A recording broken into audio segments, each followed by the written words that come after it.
often see highly skilled teams agree on a plan in a boardroom only for the project to fail during execution. This usually happens because of an illusion of alignment. The team believes they are collaborating, but they are actually operating on conflicting internal definitions. Think of it like this.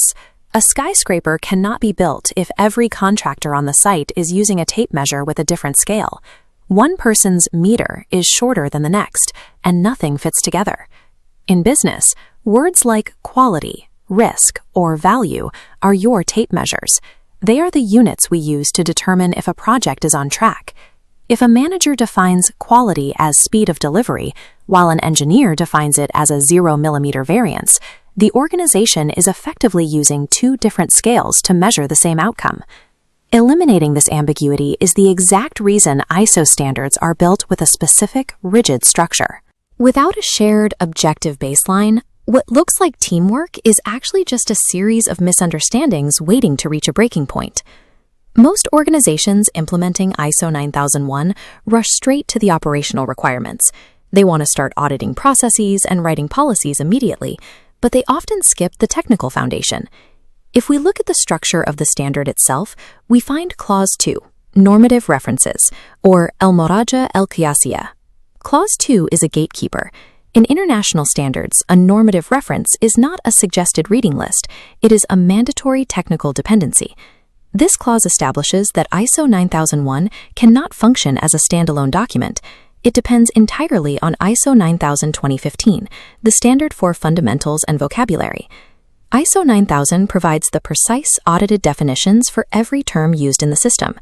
It replaces subjective office jargon with a single, unvarying technical dictionary.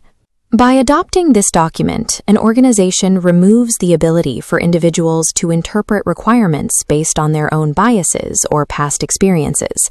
It is technically impossible to implement a valid quality management system without first adopting this mandatory vocabulary. Without it, the requirements have no fixed meaning. Clause 2 isn't just bureaucratic paperwork, it's an engineering solution for the flaws in human communication. When an internal dispute arises over whether a specific event counts as a non-conformity, the standard serves as the final arbiter. The definition is already written down. Referencing ISO 9000 removes ego from technical debates.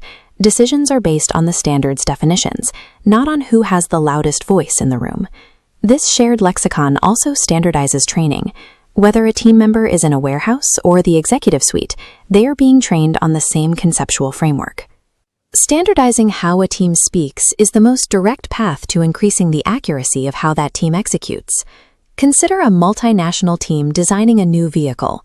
If the lead engineer defines acceptable risk as a structural limit, but the assembly worker defines it as a personal safety margin, the project will stall as they struggle to reconcile their different goals.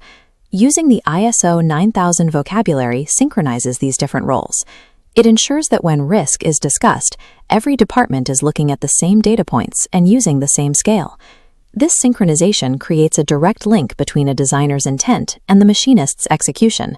When an engineer's technical specification is interpreted with 100% accuracy on the floor, the primary driver of industrial scrap, miscommunication, is removed. The rule is simple. استخدم المرجع الصحيح تنجح. Use the right reference and you will succeed. Before your next project begins, look at your internal language. Ensure your team is speaking the same dialect before they start moving resources. Real organizational quality doesn't start with a physical process. It starts with the discipline of shared definitions. And follow along for our next video, where we decode how to speak the universal language of quality.